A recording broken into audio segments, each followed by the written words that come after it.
wabarakatuh.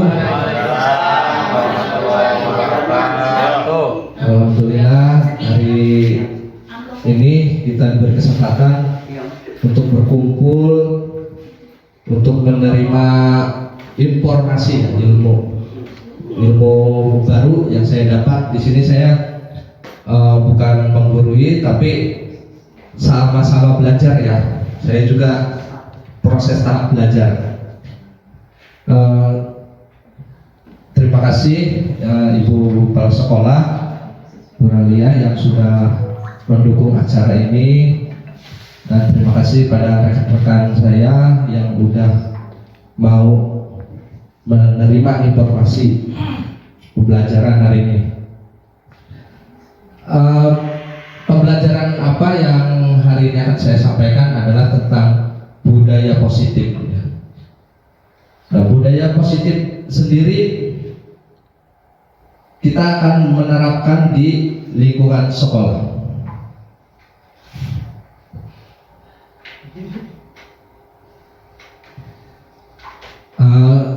Pergaulannya dulu ya. Guru-guru hebat dalam forum ini. Kita bertahun-tahun mengajar, meyakini bahwa belajar adalah kunci dari mengajar. Belajar adalah modal besar pengajar, dan modal utama guru adalah keyakinan. Jadi nanti di sini kita akan membahas sebuah keyakinan, bagaimana kita mendapatkan keyakinan itu. Terkadang kita mempunyai keyakinan tapi kita tidak menyadari bahwa itu adalah sebuah keyakinan. Nah, kita dibuka hari ini kenapa itu bisa disebut dengan keyakinan.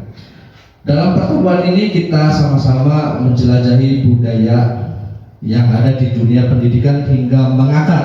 Jadi tujuannya kita ini mengajar di sekolah, membuat lingkungan sekolah kita itu menjadi budaya yang positif. Tujuannya ke sana. Pada praktiknya budaya positif di sekolah membentuk karakter murid, guru, dan visi misi sekolah.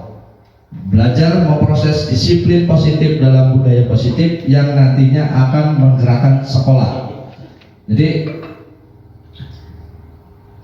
di sini kita akan berpraktik ya, mempositifkan sekolah, membentuk karakter murid. Jadi dengan budaya positif ini kita akan membentuk karakter murid kita di sekolah. Selain murid juga bisa membentuk karakter diri kita sendiri sebagai guru dan karakter fisik. Jadi bayangan di dalam pikiran fisik sekolah kita seperti apa itu akan terbentuk melalui budaya positif ini. Tentunya kita harus memahami bahwa sebagai pendidik ada diibaratkan sebagai seorang petani ya, yang memiliki peranan penting untuk menjadikan tanamannya tumbuh subur. Anda akan memastikan bahwa tanah tempat tumbuhnya tanaman adalah tanah yang cocok untuk ditanami. Jadi kita membayangkan bahwa murid kita itu diibaratkan sebuah tanaman. Jadi lingkungan sekolah adalah tanahnya. Jadi kita mengolah lingkungan sekolah supaya lingkungan ini subur untuk menuntun tumbuh murid kita menjadi karakter yang positif. Nah, bagaimana caranya? Nanti kita akan bahas selanjutnya di sini. Nah, di sini dari Ki Hajar Dewantara menyatakan bahwa kita ambil contoh perbandingannya dengan hidup tumbuh-tumbuhan seorang petani.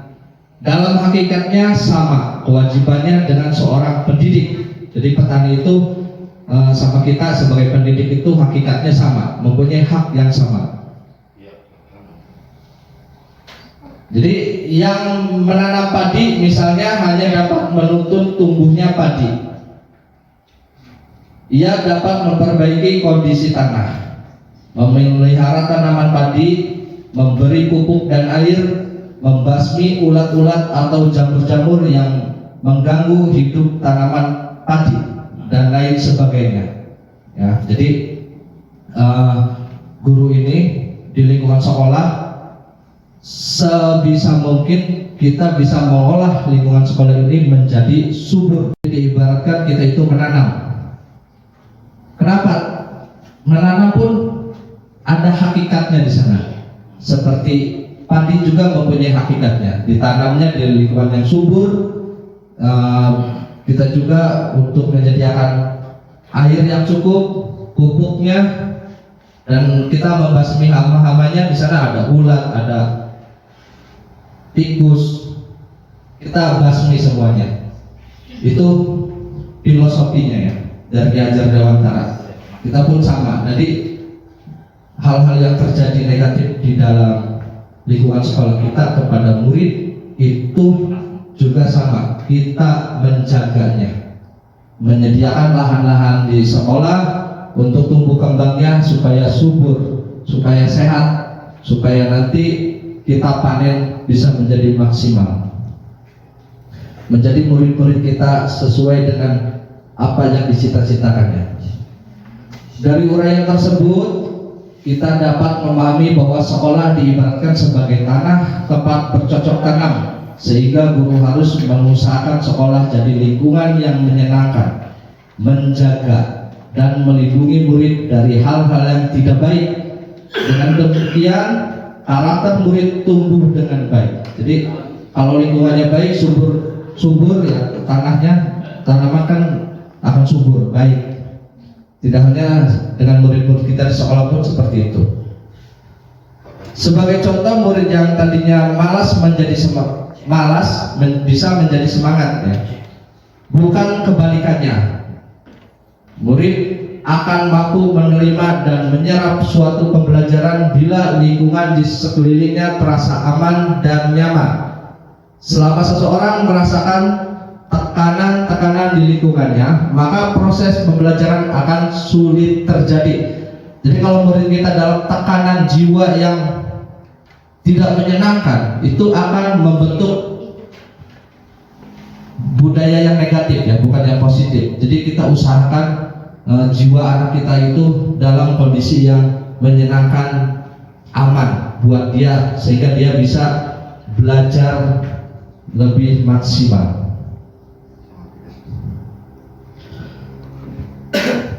Dengan demikian, salah satu tanggung jawab seorang guru adalah bagaimana menciptakan suatu lingkungan positif yang terdiri dari warga sekolah yang saling mendukung, saling belajar, saling bekerja sama, sehingga tercipta kebiasaan-kebiasaan baik.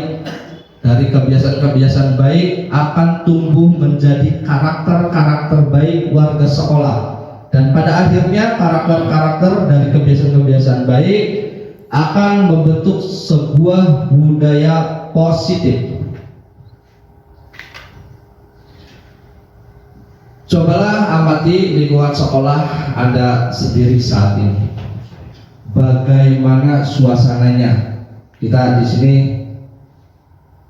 dituntut untuk berimajinasi, membayangkan dalam pikiran kita sendiri lingkungan sekolah kita ini sudah seperti apa. Nah, di sini supaya kita bisa menemukan negatif dan positifnya. Bagaimana murid-murid saling berinteraksi, bagaimana guru saling bertegur sapa, bagaimana guru menyapa murid, bagaimana guru menyelesaikan suatu permasalahan atau konflik antara murid. Suasana atau budaya yang berkembang di sekolah Anda saat ini secara tidak langsung menjadi cermin dari tujuan mulia atau nilai-nilai yang sekolah atau institusi Anda anut ya, dan yakini selama ini. Coba kita akan koreksi diri kita, keyakinan kita itu adanya di mana? Bisa ketemu nanti kita. Untuk itulah menciptakan lingkungan positif agar terbentuk suatu budaya positif, suatu proses perjalanan pendidikan yang harus kita jalani. Karena ini merupakan tanggung jawab kita sebagai seorang pendidik, sebagai seorang pemimpin pembelajar mampu menerima dan menyerap suatu pembelajaran. Perlu diingat, selama seseorang merasakan tekanan-tekanan dari lingkungannya, maka proses pembelajaran akan sulit terjadi. Jadi kalau murid kita itu sudah tertekan, dia takut, dia akan menyembunyikan ketidakbisaannya dengan apa? Dengan berbohong ke gurunya. Itu akan terjadi di sana. Dan kita amati dan kita akan menemukan hama-hamanya di sana nanti. Dan kita basmi hama-hama tersebut. Dan salah satu tanggung jawab kita sebagai pendidik adalah menghilangkan atau mencabut gangguan-gangguan yang menghalangi proses pengembangan potensi murid. Ya, jadi yang negatif-negatifnya kita cabut ya. Jangan berkeliaran di lingkungan sekolah kita. Gitu. Jadi supaya tanaman kita subur. Ya. Jadi murid-murid kita itu akan berkembang dengan maksimal. Nah, di sini ada pertanyaan-pertanyaan pemantik, Bapak Ibu. Apa pentingnya menciptakan suasana positif di lingkungan Anda? Nah, nanti kita akan jauh ke sana. Bagaimana caranya kita menciptakan suasana yang positif, bukan di lingkungan aja ya. Ini juga bisa menciptakan suasana positif di diri kita. Kita bisa mengenali diri kita. Nah, nanti juga murid-murid juga akan kita kenali. Yang kedua, sebagai seorang pendidik dan atau pimpinan sekolah, bagaimana Anda dapat menciptakan suasana positif di lingkungan Anda selama ini? Apakah hubungan antara menciptakan suasana yang positif dengan proses pembelajaran yang berpihak pada murid? Bagaimana penerapan disiplin saat ini di sekolah Anda? Apakah sudah diterapkan dengan efektif? Bila belum, apa yang menurut Anda masih perlu diperbaiki dan dikembangkan? Nah, apa yang perlu nih? Bagaimana berkembang? Megar.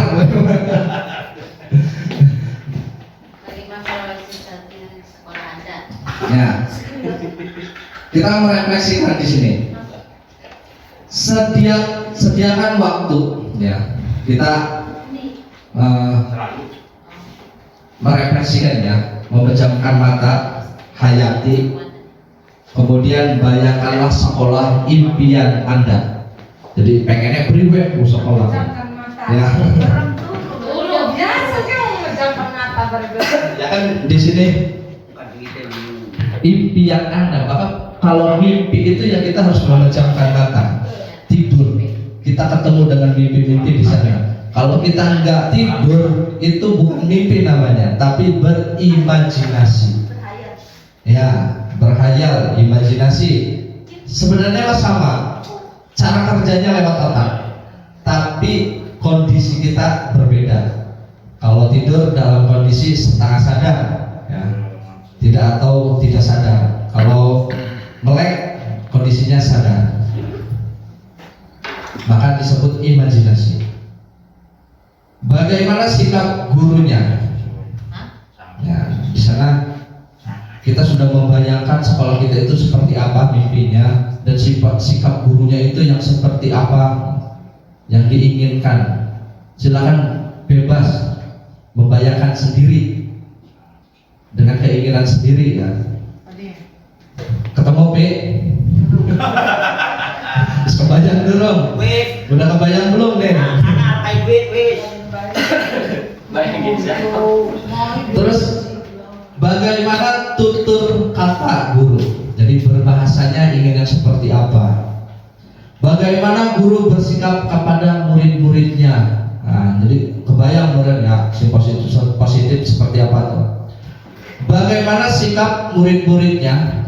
Bagaimana mereka saling berinteraksi terhadap Anda sebagai pimpinan sekolah dan terhadap guru yang lain. Kita merefleksikan ke sana. Untuk mewujudkan sekolah impian tersebut adalah seorang pemimpin di sekolah Anda. Bagaimana Anda akan menciptakan sebuah lingkungan yang positif di sekolah Anda? Apa strategi yang akan Anda pilih? Bagaimana Anda akan menerapkan disiplin positif? Apa yang perlu kita lakukan terlebih dahulu? Apa yang akan kita lakukan? Tidur lagi, mimpi lagi.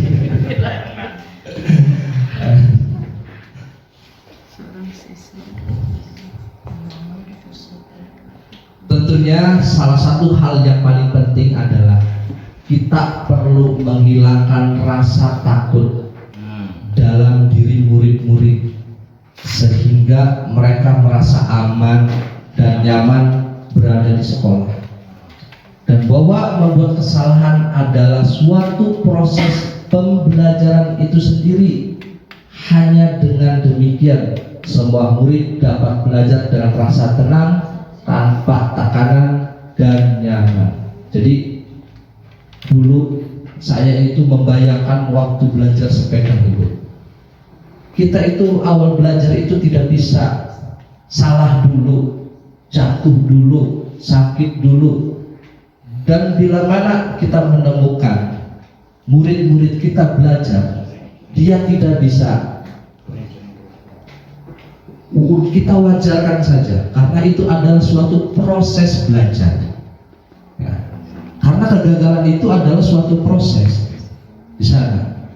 Kalau tidak bisa, wajar kita terima ya.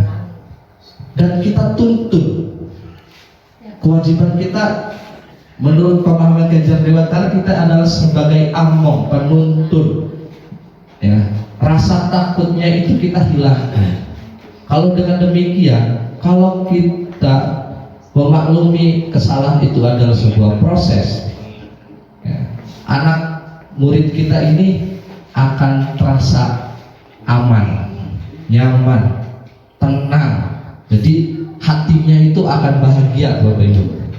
Di sana kita akan terbentuklah budaya positifnya. Kita wajarkan saja. Nah, setelah kita merefleksikan tadi, Bapak Ibu, harapan untuk diri sendiri seperti apa kita sebagai guru? Harapan pada muridnya seperti apa? Oke. Nah, yang disebut-sebut Ganjar Dewantara akhirnya kita muncul juga di sini. Jadi Ki Hajar Dewantara ini mempunyai tujuan pendidikan, karena Ki Hajar Dewantara dikenal sebagai guru ahli ya, dari zaman kolonial Belanda dulu. Dia menemukan istilah-istilah tujuan-tujuan untuk menuntun tumbuh murid ya. Di sini menurut Ki Hajar Dewantara, tujuan pendidikan adalah menuntut segala kodrat yang ada pada anak-anak agar mereka dapat mencapai keselamatan dan kebahagiaan yang setinggi-tingginya, baik sebagai manusia maupun sebagai anggota masyarakat. Oleh sebab itu, pendidikan hanya dapat menuntun tumbuh atau hidupnya kekuatan kodrat yang ada pada anak-anak agar dapat memperbaiki lakunya ya, bukan dasarnya. Hidup dan tumbuhnya kekuatan kodrat anak. Oke. Dari pengantar dari kebudayaan positif kita sudah terbayangkan bagaimana hama itu datang, bagaimana kita menciptakan lingkungan yang subur supaya nanti terbentuk budaya positif. Nah, kita di sini akan berkomunikasi antar peserta, pemahaman tentang budaya positif ya, selamat berdiskusi. Kita akan berdiskusi di sini, kita akan berinteraksi. Budaya positif di sekolah yaitu nilai dan kebiasaan di sekolah. Jadi kita akan menanamkan kebiasaan-kebiasaan di sekolah yang berpihak pada murid agar mereka dapat berkembang menjadi pribadi yang kritis sesuai dengan profil pelajar Pancasila. Ya, karena kita menggunakan kurikulum merdeka. Jadi ada 5 ya profil pelajar Pancasila itu bisa disebut dengan nilai universal. Di sini ada perubahan paradigma belajarnya dalam membangun budaya positif sekolah. Dapat menyediakan lingkungan yang positif pula, aman, nyaman agar siswa dapat berpikir, bertindak, dan berkarya secara merdeka, mandiri, dan bertanggung jawab. Dengan pembelajaran yang berdiferensiasi sehingga para peserta didik belajar sesuai dengan kebutuhannya berdasarkan tahapan perkembangannya. Oke, ada pertanyaan romantik Bapak Ibu, silahkan. Setuju atau tidak setuju? Nah, ini ada nih di apa? Sulinjar. Nah, yang kemarin, yang saya kemarin isinya ya. Bertanya-tanya, kok hukuman ini boleh nggak? Di situ Bapak Ibu sudah mulai bertanya-tanya tuh, apakah boleh atau tidak? Kita amati. Di sini saya nggak akan menentukan siapa yang salah dan siapa yang benar, tapi di sini kita belajar bareng menemukan apakah itu hama, apakah itu yang akan bisa membentuk murid menjadi berkembang sehat, ya, menjadi karakter yang baik. Oke, Pak Jis, hukuman dapat mendisiplinkan anak. Ya. Coba, setuju atau tidak? Setuju. Setuju. Coba yang lain. Setuju. Setuju kan nih? Setuju, walaupun nggak boleh sebenarnya main jeratin. Hukumannya kan anak. Yang penting Hukumannya kan ada yang tidak. Setuju atau tidak? Setuju. Tidak setujunya, tapi kata-katanya bukan hukuman, tapi sanksi. Oke. Ya. Katanya bukan hukuman, tapi sanksi ya. Pajak lah. Oke. Kalau hukuman terlalu ini apa? Ekstrim. Oke, nanti kita akan ke sana juga. Oke, terima kasih Pak. sanksi masih nganggur tetap. Oke, lanjut yang pertanyaan berikutnya. Pemberian hukuman dengan hal positif seperti membaca atau membersihkan halaman sekolah Setuju. dapat meningkatkan disiplin anak. Ayo, setuju? Setuju Apa tidak setuju? Yakin? Setuju? Oke, berarti dari yang poin 1 setuju, 2 setuju. Karena hukumannya lebih ringan. Ya. Lebih ringan? Masih. Oke. Setuju, Bang. Kurang setuju? Kenapa? Nah, ini beda sendiri nih. Soalnya bahasa Jota Indonesia. Indonesia. Indonesia. Kalau bisa Inggris. Inggris wali belakang. Oke, Ibu. Kita di sini bukan untuk menyalahkan ya. Kita akan mengungkap Pengalaman pribadi kemarin ya Pak. Oke. Kemarin kan di pas pelajaran apa sih? Pas pelajaran ya. Ya. Jadi Jawa ya. Ya. Kado-kado istilah apa lah. Iya.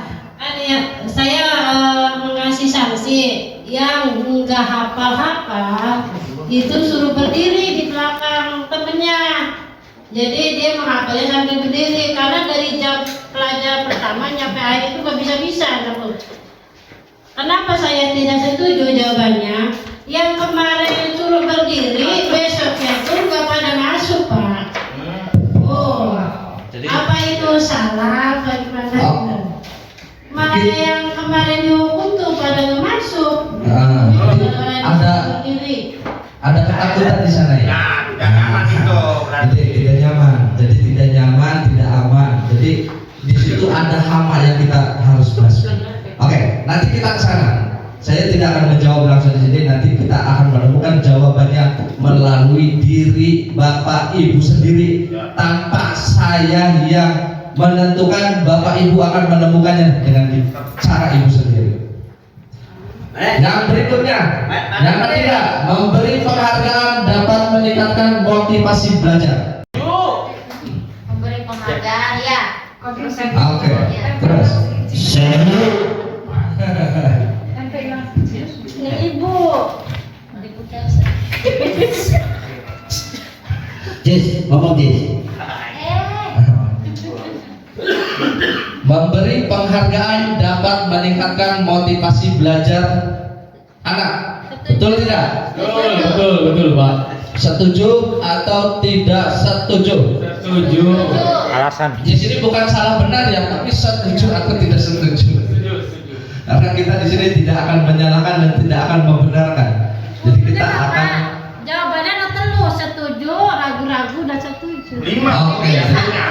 Nixon yang di bawah setuju. Setuju. Setuju, ragu-ragu, tidak setuju. Nah, kalau arti ini seperti itu. Oke. Terus Setuju Pak.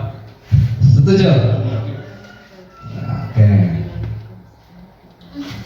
Dibuka sekarang, nanti aja. Jadi PR. Dalam budaya positif Ibu, di sini ada 6 poin. Disiplin positif dan nilai-nilai kebajikan universal. Yang pertama itu. Yang keduanya teori motivasi, hukuman dan penghargaan, restitusi. Nah, yang tadi itu setuju tidak setuju itu. Kita akan dibuka di materi. Yang kedua, kita akan menemukan setuju dan tidak setujunya.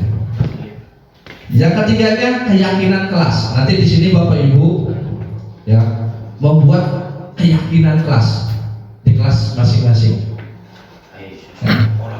Kok kenapa harus keyakinan kelas bukan peraturan? Nanti ada di sana.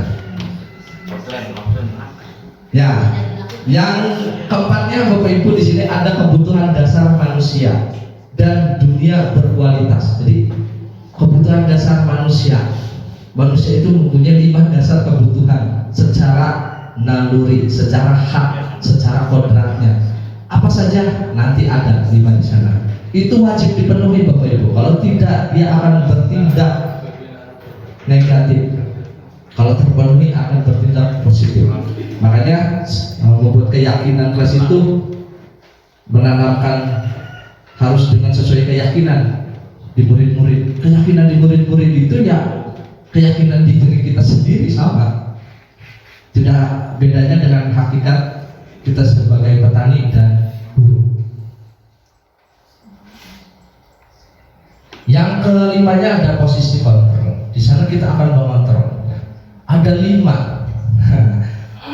Nanti pertanyaan setuju tidak setuju juga akan ketemu di sini jawabannya. Dan segitiga restitusi. Segitiga restitusi itu apa? Cara penyelesaiannya. Untuk kita menyuburkan, menumbuhkan karakter murid ini sebagai kesatria. Kalau kita menggunakan ini, jangankan murid-murid, diri kita juga bisa menjadi kesatria. Kita bisa menjadi punakawan. Punakawan gareng, Petruk, dan ada golongan Kurawa Bapak Ibu yang gampang marah, emosi, main perang. Nanti ada 3 kubu di sana.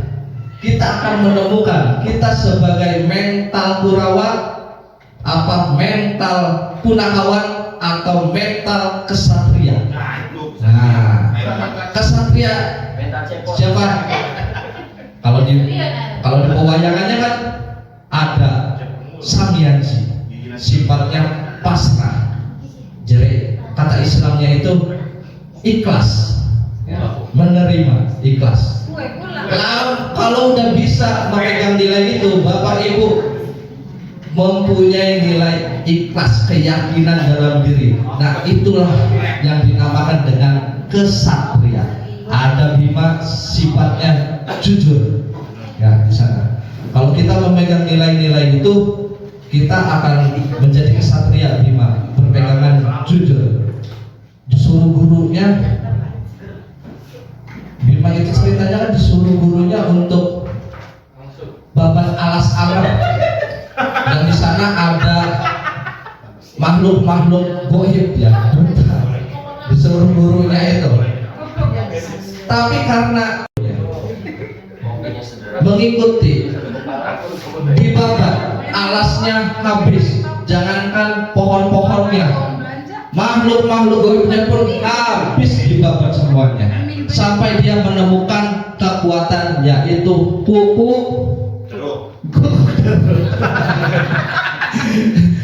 apa tuh yang di Bima? Kuku Bima jadi sakti ya. Itu. Jadi pas kita menggunakan jujur, ujung-ujungnya kita mendapatkan kekuatan di sana. Ada yang namanya Arjuna, ya, dia itu bersih sifatnya, suci. Kata orang Islamnya itu suci, suci dalam mengucapkan perbuatan. Ya, kalau nabinya nabi siapa tuh? Majis. Nabi siapa tuh, Majis? Kalau Bima itu nabi siapa tuh? Yang paling ganteng ya? Yang biasa. Ya, itu dicontohkan seperti itu. Jadi bukan wujudnya aja. Kalau Arjuna sama di pewayangannya, Arjuna itu banyak disukai ya. Jangankan lawan jenis, sesama jenis pun suka. Saking sangat bersih perbuatannya, ucapannya, hatinya dan pikirannya. Maka jadilah kesatria Arjuna. Kalau di Islamnya menjadilah Nabi Yusuf di sana. Dan kesatria yang keempat dan kelima itu adalah Nakula dan Sadewa, kembar Bapak Ibu. Kata Jawanya lah Jakula, Sadewa, dawa-dawane, gede-gede pada. Siapa itu? Itu diibaratkan cermin diri kita sendiri sebagai manusia. Disebut kalau di dalam diri kita adalah jiwa dan raga, Bapak Ibu. Jadi jiwa dan raganya itu akan terbentuk di sana, terlihat kaca. Lamun kita marah, ya, kalau kita marah akan mewujudkan raga kita itu raine, mukanya itu seram, ya, merah. Matanya merah juga, matanya melekat. Itu dilambangkan dengan Nakula Sadewa. Kalau hati kita seperti itu, wujud raga kita akan membentuk amarah juga. Kalau sangkuni itu jare wong Jawa nih cecek putih. Iya, sangkuni itu mempunyai ilmu politik, ya, yang sangat hebat, tapi dia digunakan ke hal negatif. Ya, suka kalau kita ceritakan itu seperti negara Amerika ya Bapak Ibu. Ya, Adidaya. Ya, Sakuni itu gurunya Pandawa, gurunya Kurawa. Sakuni itu guru. Di mana? Di diri kita juga ada Bapak Ibu. Kita punya sifat itu, sakti. Ada semua di dalam diri kita melekat di sana. Oke deh, kita membuka keyakinan kita. Pak Irfan deh sama Pak Ajis, boleh ke depan. Ayo sini. Kita akan bagaimana sih kita memegang keyakinan itu, baik itu keyakinan negatif atau positif. Kita temukan di sana. Oke. Kita di sini berimajinasi dan sambil mempraktekannya ya. Oke. Di sini perintahnya itu ada A dan B. Anda dan teman Anda, Pak Ajis dan Pak Irfan. Misalkan menyobek kertas. Nah, ya. Menyobek kertasnya. di situ akan dituliskan benda atau sesuatu yang sangat berharga untuk Anda. Berarti Anda ini Ajis. Anda A Ajis dan B Pak Irfan. Ya. Letakkan di salah satu tangan Pak Ajis dan genggam benda sesuatu tersebut dengan segala daya. Buatlah sebuah dibacakan sudah menulis tulisannya itu nilai yang berharga buat Pak Ajis itu apa tuh tulisannya? Udah Pak Ajis? Nanti yang B teman Pak Ajis akan mencoba dengan sekuat tenaga. Jadi Pak Irfan dengan sekuat tenaga dengan berbagai macam cara untuk meminta ya memberikan benda tersebut. Jadi benda yang dipegang sama Ajis ini Pak Irfan mau maksa, mau tidak maksa, mau menyuap, mau merayu, ya, mau apa saja terserah. Caranya Pak Irfan maunya seperti apa? Ya, apa saja terserah agar dapat membuat kepalan tangannya Pak Ajis ini bisa terbuka. Atau tidak bisa terbuka pun tidak apa-apa. Gampang. Nanti apa yang akan terjadi? Kita lihat. Berikan ini. Keyakinannya Pak Ajis dengan keyakinannya Pak Irfan. Nah, mau menyuap, mau merayu, mau mengancam, ya nggak apa-apa, terserah. Bisa membujuk dengan cara apa saja, terserah. Silakan. Ajis, enggak. Pak Ajis diibaratkan udah menuliskan sebuah keyakinan. Ya, ini keyakinannya Pak Ajis itu apa sih? Sehingga Pak Ajis itu sangat menggenggam kuat. Bagian diolok, bagian apa? Kadang-kadang dinaik, kadang-kadang beli. Ya, nah di sini Pak Irfan bertugasnya merayu, terserah, mau mengancam, mau memberi apa, supaya keyakinannya Pak Ajis itu mau diberikan atau tidak itu terserah. Kita praktekkan, silakan. Silakan Pak Ajis. Tangannya digenggam depan, terserah Pak Irfan mau merayu atau mau dipaksa tangannya. Mau nggak dibuka Pak Ajis itu? Diklitik. Mau merayu? Dibisikan. Tas dulu.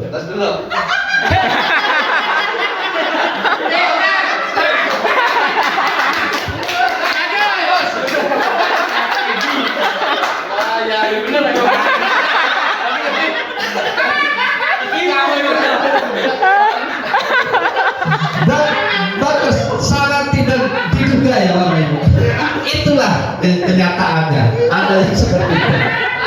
Pak Ajis mempunyai keyakinan yang dipegang di dalam dirinya Pak Ajis itu. Pas Ajis lengah, ya, sama Pak Irfan langsung diambil. Kata Pak Ajis, waduh, nggak bener.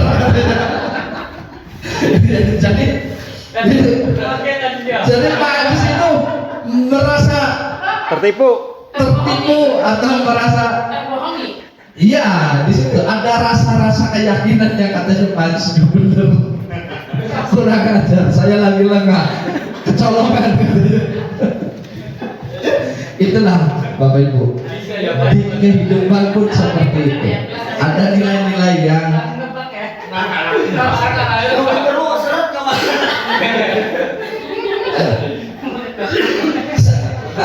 tidak terduga ya Bapak Ibu. Kalau kemarin itu dipraktekannya ada yang ada yang dipaksa dibuka ada. Kalau ini langsung diolok dulu. Ya, itu. Apa yang terjadi? Nah, tadilah yang terjadi Bapak Ibu sudah disaksikan oleh kita sendiri. Secara padahal Pak Ajis sudah lihat ya, keyakinan itu kalau disuap mau dikasih katanya. Tapi enggak sesuai dengan ekspektasi pikirannya Pak Ajis. Usahalah. Nah, Kalah tua. Kata strategi ya Pak Ajis. Perubahan paradigma teori, ya. Teori pilihan, ilusi kontrol. Jadi Kita juga mempunyai ilusi ya. Bukan di Naruto saja yang mempunyai ilusi. Kita juga punya Bapak Ibu ilmu Akatsuki itu yang siapa? Satsuke. Mungkin dikoyomi. Punya ilmu ilusi. Di sini juga ada ilusi kontrol kan. Dia bisa mengontrol lawan-lawannya melalui ilusi-ilusi, melalui pikiran-pikirannya. Oke. Stimulus respon. Seroro doang. Kita mencoba mengubah orang agar berpandangan sama dengan kita. Stimulus ya, itu masih berupa ilusi. Dia buku kesalak ingin gurih. Teori kontrol pilihannya adalah kita berusaha memahami pandangan orang lain tentang dunia. Jadi Ngedepe wong semen. di situ ya, perilaku buruk dilihat sebagai suatu kesalahan. Seperti tadi kata Ibu Kartini, ada muridnya nggak bisa dihukum berdiri, tapi sampai pulang nggak bisa. Efeknya udah makan bisa, besoknya nggak mau sekolah. Di sana perilaku buruk dilihat sebagai suatu kesalahan. Nah, jadi pada saat murid tidak bisa itu, kita jangan memperlakukan bahwa itu adalah sebuah keburukan. Jangan menjustis bahwa nilai itu adalah nilai yang kita pakai. Itu negatif Bapak Ibu.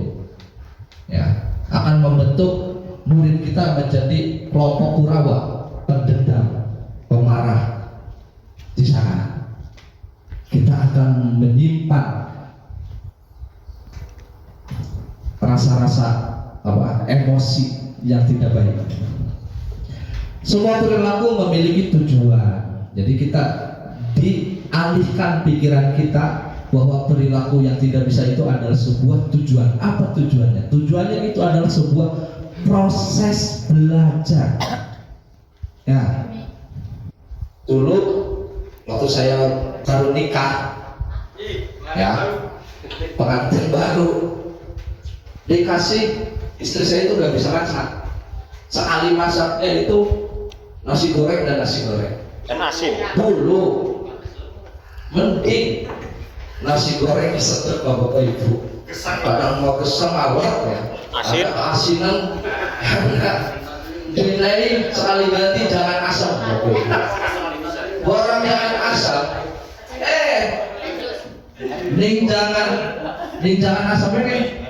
Asam doang Bapak Ibu. Oh, orang jangan asam. Tapi itu malam.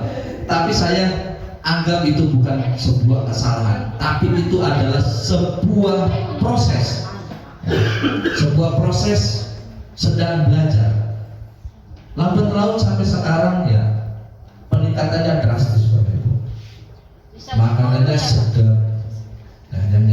Jadi udah bisa sendiri. Jadi tidak instan untuk merubah keyakinan itu. Iya. Apakah habis? Habis Bapak Ibu. Bagian asin dari alat. Pak sedap. Iya benar. Iya. Apa buktinya habis? Iya jadi habisnya makanannya. Berarti benar sedap. Tapi biarkan saja. Itu proses. Ya. Walaupun saya rasanya nggak enak. Enak sih. Orang lain bisa mengontrol saya. Nah, di sini orang lain bisa mengontrol saya. Tidak bisa Bapak Ibu. Orang lain tidak bisa mengontrol saya. Saya pun tidak bisa mengontrol murid saya sendiri. Ya. Hanya Anda yang bisa mengontrol diri Anda. Hanya murid sendiri yang bisa mengontrol dirinya. Seperti tanaman padi Bapak Ibu. Dia mengontrol hidupnya sendiri. Biarpun petani mengurus, menyediakan lahan-lahannya yang subur. Ya hakikatnya padi, ya ada proses-prosesnya, ada hakikat hidupnya. Ya. Dipaksa untuk menjadi buah apel, nggak bisa Bapak Ibu. Karena hakikatnya seperti itu. Nah di sana ada hakikat anak, hakikat guru, dan hakikat semua manusia yang ada di bumi, khususnya makhluk hidup. Pemaksaan ada pada saat bujukan berkolaborasi dan konsensus menciptakan pilihan-pilihan baru. Jadi kita jangan dipaksa bahwa anak itu harus bisa, harus perkalian 1 sampai 10 harus bisa hari ini 1 minggu, tidak. Tapi kita berkolaborasi. Bagaimana caranya hari ini anak itu bisa, atau 1 minggu ke depan bisa. Dengan cara apa?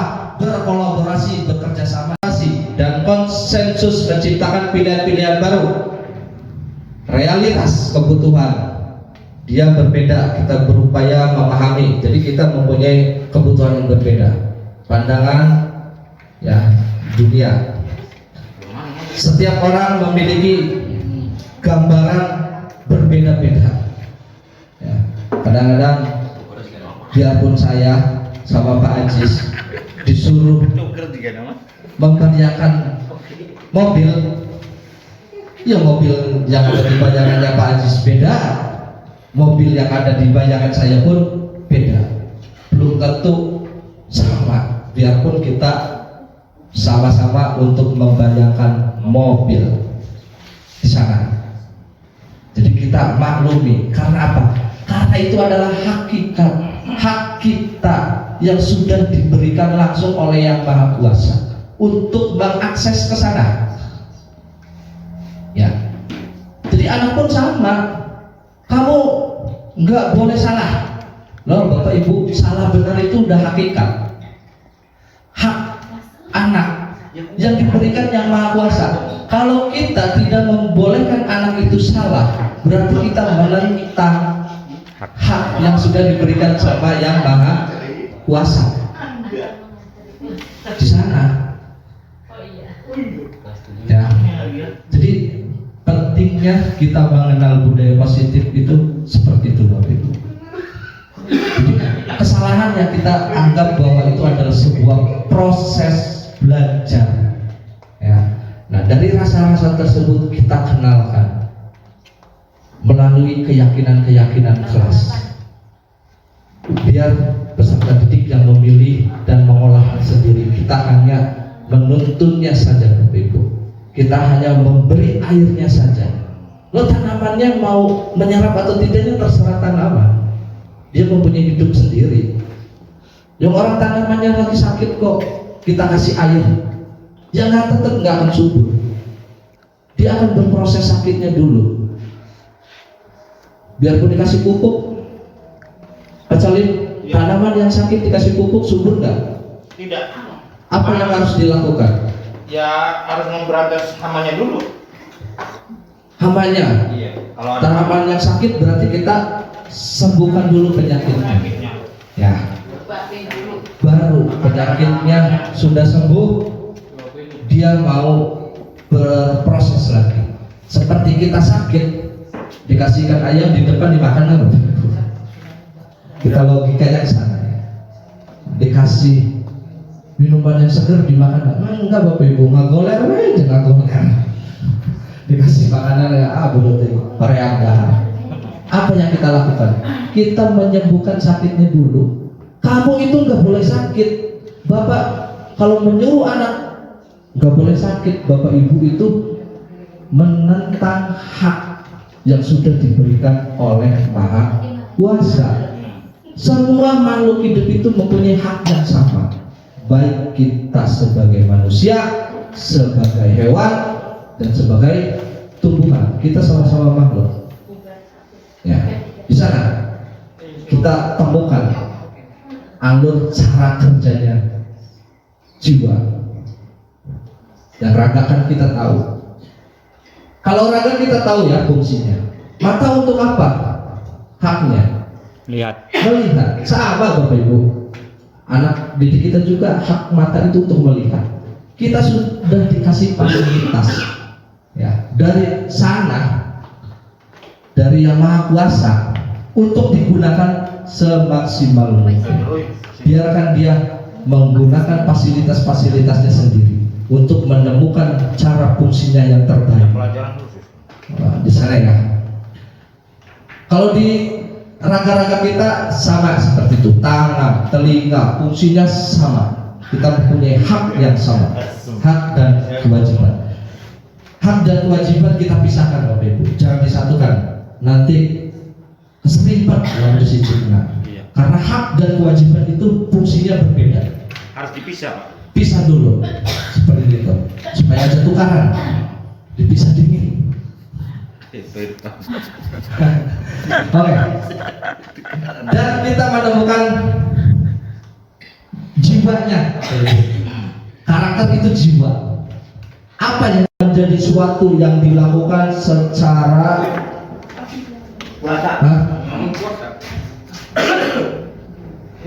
seseorang untuk mendapatkan kepatuhan ya, telah berubah menjadi sesuatu yang dilakukan seseorang pada orang lain untuk mendapatkan kepatuhan.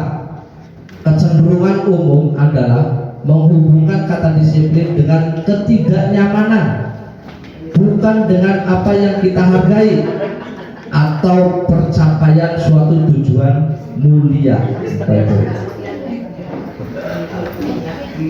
Nah, kita mulai masuk ke poin 1, Bapak Ibu. Panjang Bapak Ibu materi ini.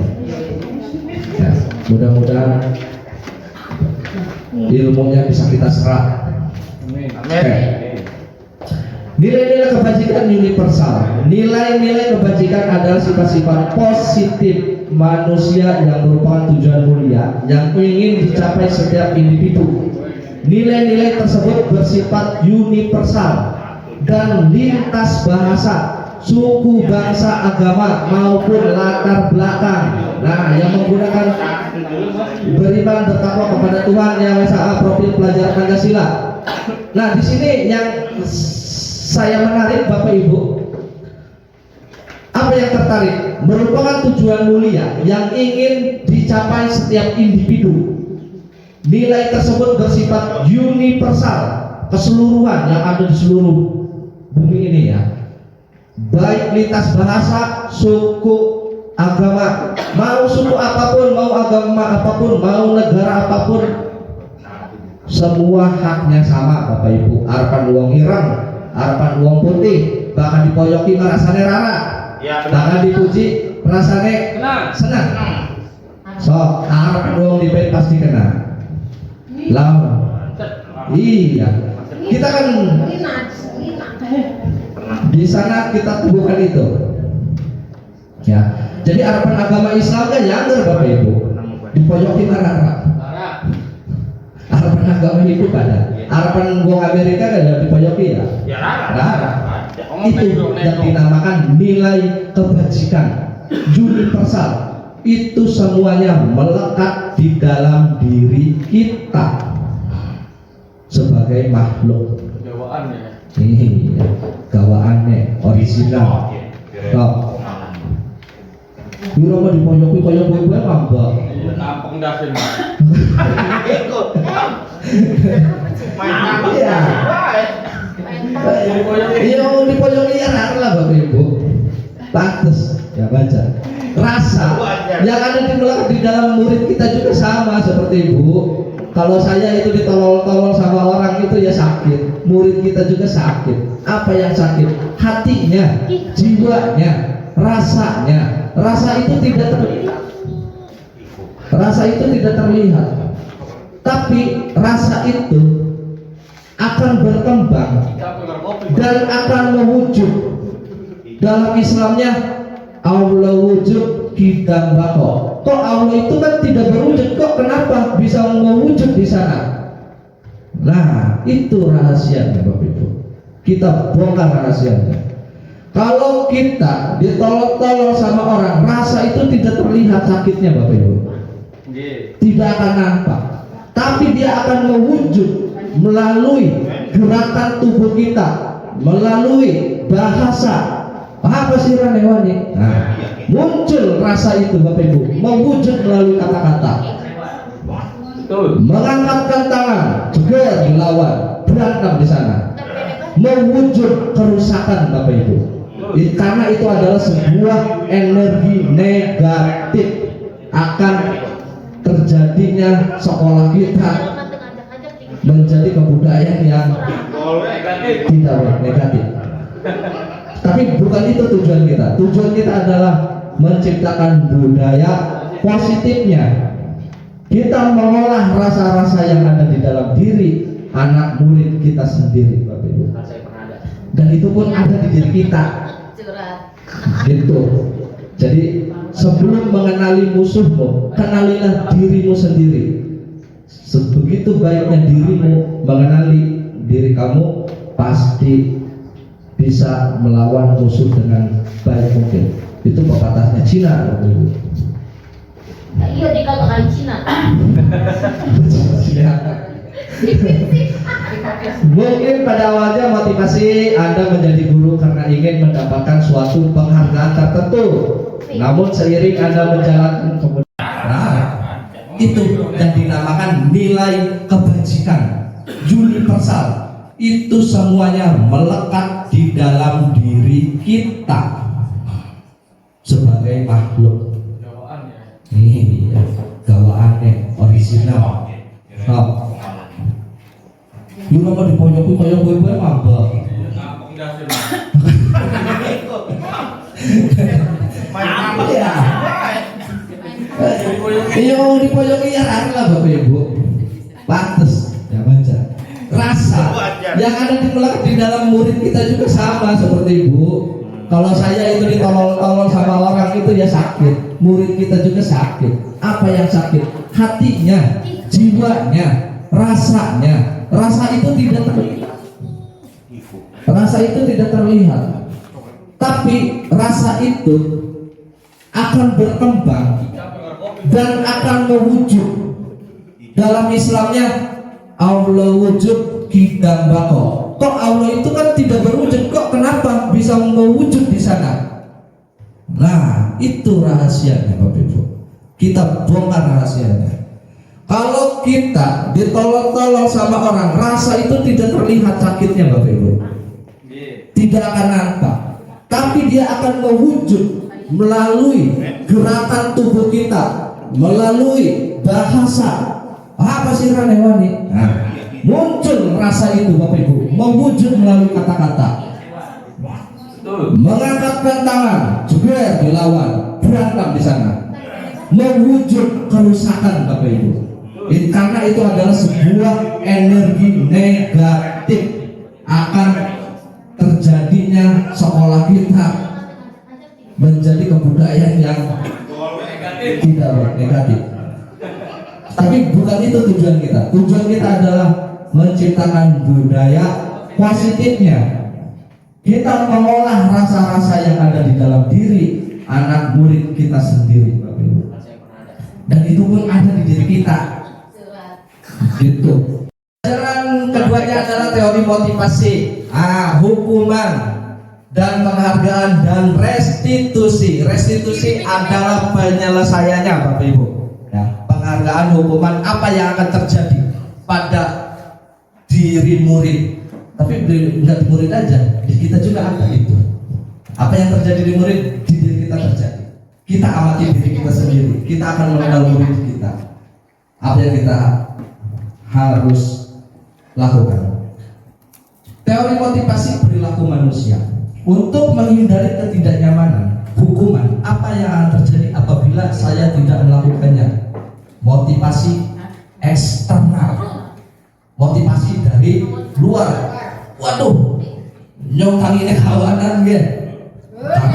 Karena takut dihukum, buru-buru ya. Itu motivasi dari luar, hukuman itu. Bukan dari keyakinan diri kita. Sing kerasa mah gemuyu dah. Di pojok kayak kasih ngegas baik. Enggak Pak Jess, saya juga ada seperti itu Pak Jess, tenang. Bukan Pak Jess sendiri, saya temani. Tempat bantu. Iya. Berarti ada yang ngomong itu berpengalaman. Iya. Pasti ngalami. Pulang modung beli. Pasti mengalami. Tapi ngalami kan bisa sampai beli adus mah. Apa? Enak. Ya waliku aja sana dulu saya wong mati beda terus. Aduh. Bagian orang ketinggalan pulang daripada beli adus mah. Oh, iya. Ya, yang ngomong Yang kedua, untuk mendapatkan imbalan dari orang lain. Institusi apa yang akan saya dapatkan apabila saya melakukannya? Jadi imbalan dan penghargaan tetap itu adalah motivasi eksternal. dari luar. Ya. Nah, yang ketiga ini adalah untuk menghargai diri sendiri. Saya akan menjadi orang yang seperti apa bila saya melakukannya. Di sini motivasi internal, tujuannya disiplin positif, ya. Jadi keinginan dari diri kita sendiri. Dihukum oleh penghargaan. Jadi kalau kita diberikan penghargaan, murid-murid kita diberikan reward, penghargaan, hadiah, kita sedang menghukum murid kita sendiri, Bapak Ibu. Kenapa? Pengaruh jangka pendek dan jangka panjang. Kalau tidak dikasih hadiah, males gak mau gak ada hadiahnya. Tapi ada hadiahnya, ada hadiahnya siapa? Itu dorongan dari luar, bukan dari dirinya. Kita akan menemukan supaya itu muncul dalam diri masing-masing, bukan dari luar. Ya. Seperti itu. Penghargaan tidak efektif.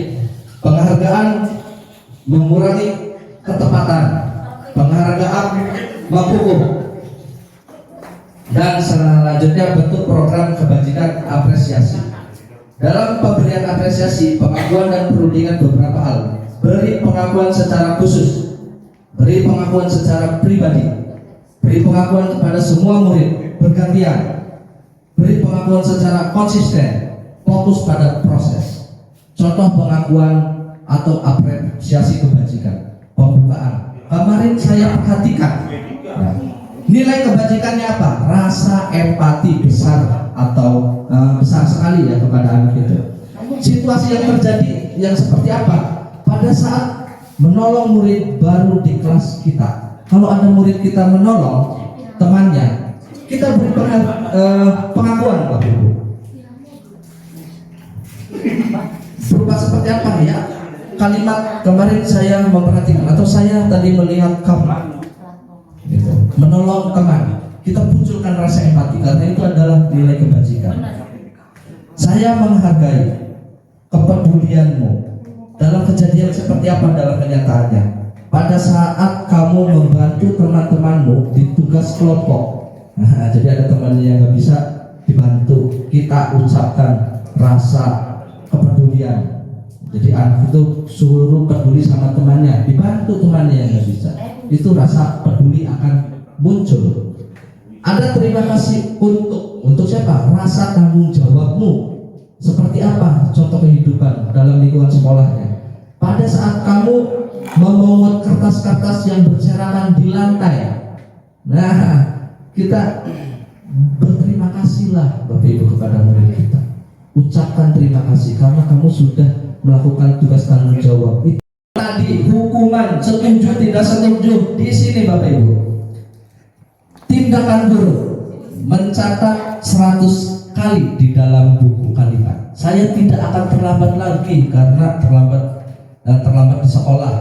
Hukuman atau konsekuensi, Pak Jis? Hukuman atau konsekuensi, Pak Jis? Oke. Lari mengelilingi lapangan basket 2 kali karena terlambat hadir di sekolah. Apa itu? Hukuman atau konsekuensi? Hukuman. Di sini lari mengelilingi lapangan basket 2 kali karena terlambat 10 menit untuk pelajaran PJOK. Hukuman atau konsekuensi? Konsekuensi karena itu bertujuannya sama. Di sinilah muncul jawaban-jawabannya Bapak Ibu. Perbedaan hukuman dan konsekuensi. Hukuman sesuatu yang menyakitkan harus terjadi. Jadi kalau kita menghukum itu yang menyakiti, menyakiti murid-murid kita, apa yang tersakiti hatinya, rasanya, nanti dia akan muncul dalam logikanya, pikirannya, membayangkan ngapain sih sekolah, gak enak, disuruh kayak gini, itu akan menimbulkan rasa-rasa sedih, tidak nyaman. Akhirnya dia udah nggak sekolah besok Pak, itu akan memunculkan nilai negatif di sana. Terus bagaimana sesuatu harus terjadi, munculkan bahwa dia itu perlu belajar seperti itu.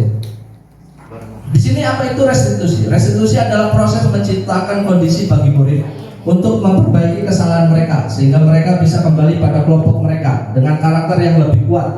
Restitusi juga merupakan proses kolaborasi yang mengajarkan murid untuk mencari solusi untuk masalah mereka. Hukuman, konsekuensi, dan restitusi. Sesuatu yang menyakitkan harus terjadi. Konsekuensi, sesuatu harus terjadi. Ini bersifat netral. Restitusinya apa? Restitusinya merupakan pilihan. Dia ingin berbuat baik karena memilih sendiri. Dia juga berbuat negatif, memilih sendiri, nggak mau sekolah, tak mau dihukum lagi. Dia mengontrol dirinya sendiri untuk tidak sekolah, seperti itu, karena merasa tidak nyaman di dalam lingkungan sekolah.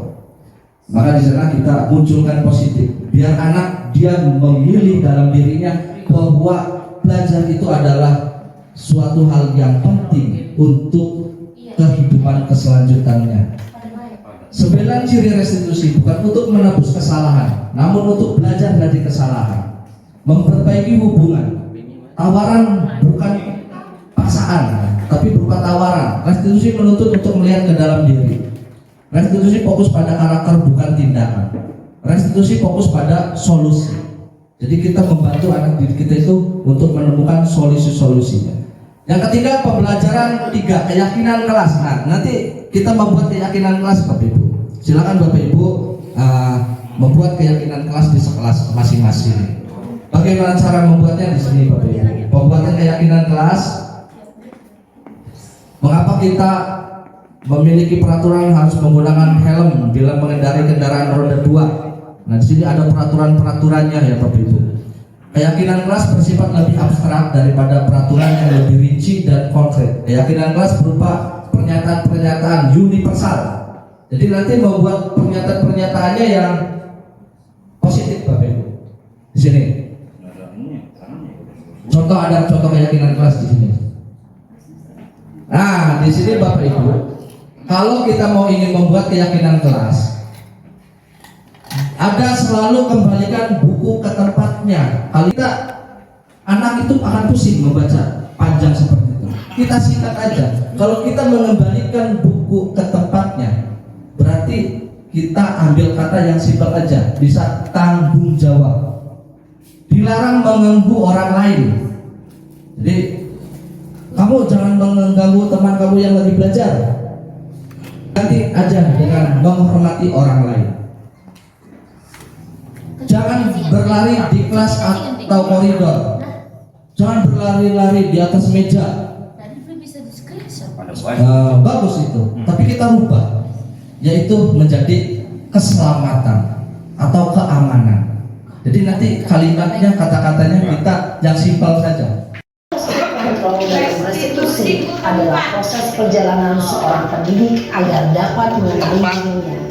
Pada video kali ini, kita akan membahas tentang 5 posisi kontrol yang dikembangkan oleh Diane Gosser dan contoh penerapan.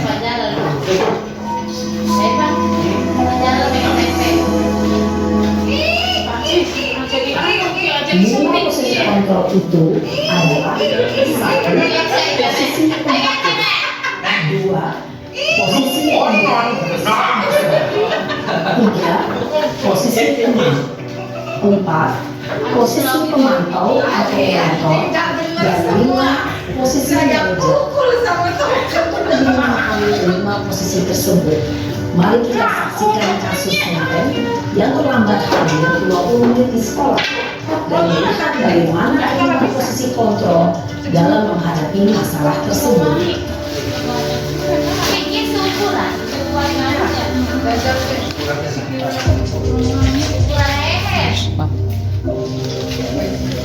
Angkat jemput. Astagfirullahaladzim, Pak Haji. Udah apa-apa deh. Sini kamu. Selalu terlambat. Kamu deh pasti terlambat. Maaf Bu. Kurang apa? Apa coba? Itu mulai. Alasan kamu apa lagi? Iya. Apa sih kamu tidak terlambat? Kayak film Bang Emok. Kamu jadi anak Iya. dasar malas. Gak kapok-kapok sih kamu. Ayo balik-balik. Sudah berapa kali kamu balik?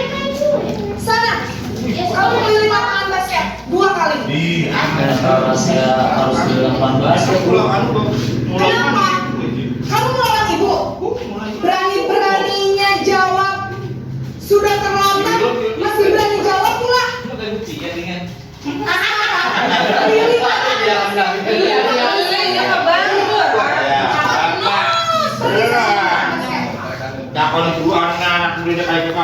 Posisi penghukum biasanya berbicara dengan nada tinggi, menghardik, menunjuk-nunjuk, menyakiti, dan menyindir. Hukuman bisa berupa fisik maupun psikis. Ibu dan bapak dampak yang terjadi pada murid ketika guru berada pada posisi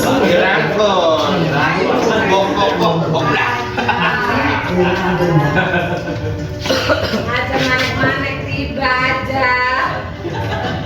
Tembak Belanda beli. Kesenang bocah. Berarti belajar ya. Belajar cewek. Naren! Kok diulangi? Bang hukum. Iya. Jika pejalan lu kan Kenapa terlambat lagi, Oh, Nak? ya. Ya Tuhan, Naren. Kamu senang ya bikin ibu susah ya? Kalau kamu terlambat lagi, nanti Iya, nanti pakai masker tambah. Nah, disangka ibu tidak bisa membina kamu. Duh, gimana ini? Maaf.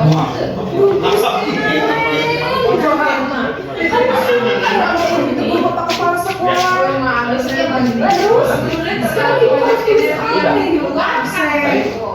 Ini kamu sudah sering terlambat loh. Coba. Wait. Maaf, Bu. Ya sudah, tapi jangan bikin lagi anak ya. Ibu tidak akan kuat lagi kalau kamu begini terus. Bisa jantungan kalau Maaf ya Bu, maaf sekali. posisi pembuat rasa bersalah berbicara dengan nada tenang, cenderung lembut. Namun kata-kata yang diutarakan membuat mulut merasa menjadi orang yang gagal, memandang buruk dirinya sendiri, merasa tidak berharga, dan tidak sanggup membahagiakan orang lain. Ketika guru mengambil posisi pembuat rasa bersalah, murid akan menganggap dirinya yang bersalah dan ia akan menyimpan emosi negatif tersebut di dalam dirinya. Teman, ya mau mari diulangi mandi. Iya.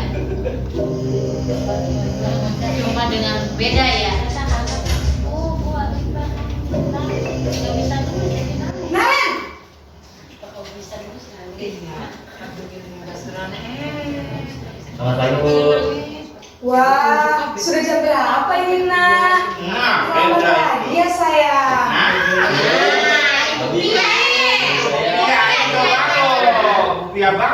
Kamu malah menyalahkan ibu kamu.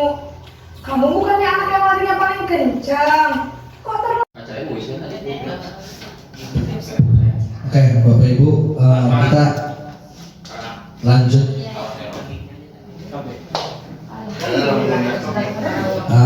Lanjut sekaligus penutup ya. Cuma beberapa menit aja. Kita langsung setelah ini penutup. Setelah kita mengenal 5 proses kontrol, ada lagi yang terakhir Bapak Ibu, yaitu namanya segitiga restitusi. Kenapa segitiga restitusi? Ini akan ada 3 tahapnya, itu adalah menstabilkan identitas, validasi kebutuhan, menanyakan keyakinan.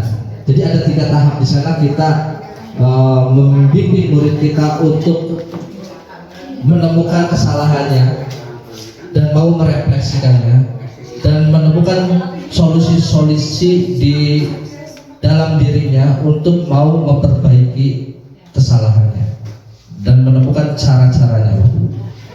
Di sini ada menstabilkan identitas, validasi kebutuhan, dan menanyakan keyakinan. Ada pertanyaan-pertanyaannya, contoh-contoh pertanyaannya ada Bapak, dan kita merefleksikannya, dan setelah menerapkan, menemukan solusi, akan merefleksikan dan terima kasih. Kita akan menuntun murid kita menjadi murid yang berkarakter di sana. Karakter melalui keinginan dalam dirinya sendiri. Ya, jadi memunculkan dalam dirinya, bukan dari luar. Itu lebih yang terpenting. Baik Ibu, terima kasih, acara kita sudah sampai ujung. Itulah bagaimana materi-materi budaya positif yang sudah saya sampaikan, kita pelajari bersama. Mudah-mudahan bisa bermanfaat buat diri kita, murid kita, dan lingkungan sekolah kita, dan bisa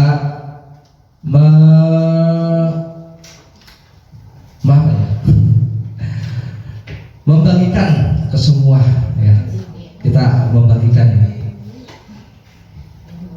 Terima kasih Bu.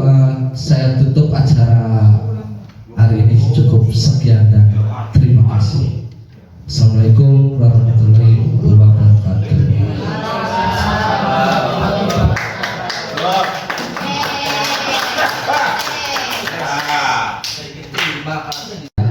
Tapi kan saya lihat sedang sudah. Oke, silakan Bu Is. Ya, assalamualaikum warahmatullahi wabarakatuh. Ya, mohon maaf ya karena tadi ada kesibukan hari. Saya terus terang masih belum paham tentang disiplin positif. Salah satu poin yang ada dalam disiplin positif tadi tentang keyakinan kelas. Nah, pertanyaan saya, apa perbedaan keyakinan kelas dengan kesepakatan kelas? Dan tolong untuk supaya saya lebih paham, berikan contoh masing-masing dari kesepakatan kelas itu seperti apa dan keyakinan kelas itu seperti apa. Udah itu aja cukup. Assalamualaikum warahmatullahi wabarakatuh. Waalaikumsalam. Terima kasih Bu. Pertanyaan yang sangat istimewa. Berarti ada yang belum paham ya penyampaian saya. Terima kasih Bu. Bedanya keyakinan kelas dan kesepakatan kelas. Jadi kesepakatan kelas itu caranya seperti ini. Kita melontarkan dulu sebuah pertanyaan-pertanyaan pemantik kepada murid kita. Contohnya misalkan sekarang saya sedang mengajar untuk mau membuat keyakinan kelas. Kita harus membuat kesepakatan dulu. Kita membayangkan dulu, kalian itu pengen kelas kita itu seperti apa sih? Nah, di sana anak akan berimajinasi dan dikasih kertas lembarnya, Bu. Imajinasinya suruh dia tulis. Pengen kelasnya bersih. Nah, kalau di kelas saya yang saya contohkan itu kemarin, nggak mau ada pembulian Pak.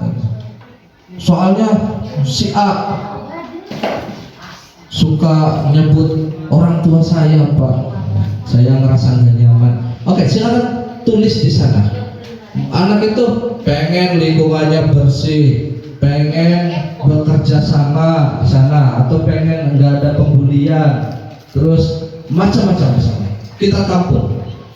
Nah, itu kita sedang membuat kesepakatan. Nah, kesepakatan itu kita rubah menjadi kalimat atau kata universal. Universal itu yang melekat pada diri kita, yang tadi saya contohkan seperti itu. Baik itu agama apapun, bangsa manapun. Yang saya contohkan tadi, kalau yang dihina pasti sakit, kalau dipuji pasti senang. Rasa itu melekat. Semua makhluk hidup mengalami itu, khususnya manusia. Nah, di sini ada selalu kembalikan buku ke tempatnya Pak. Misalkan ini anak ingin sedang membuat kesepakatan. Kita sepakati, mau nggak yang seperti ini? Mau Pak, mau. Nah, itu pada saat anak dia menyetujui, itu kita sedang membuat kesepakatan, bukan pernyataan atau bukan aturan. aturan. Kalau aturan kan sekolah yang mengeluarkan atau kita yang mengeluarkan sendiri.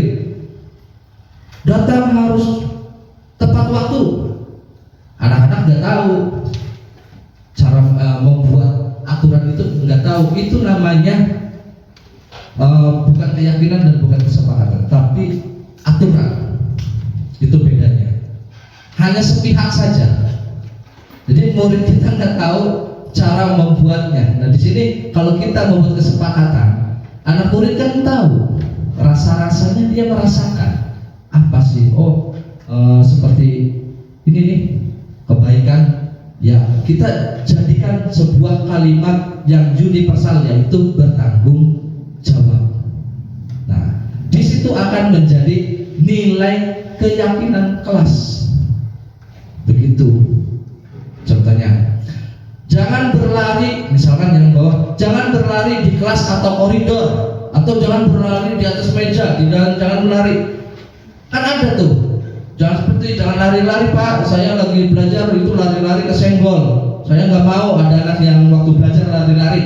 Itu kesepakatan. Kita tampung. Kesepakatan itu kita rubah menjadi kata yang melekat pada diri kita dan anak kita, murid-murid kita, yaitu berupa suatu keselamatan atau keamanan.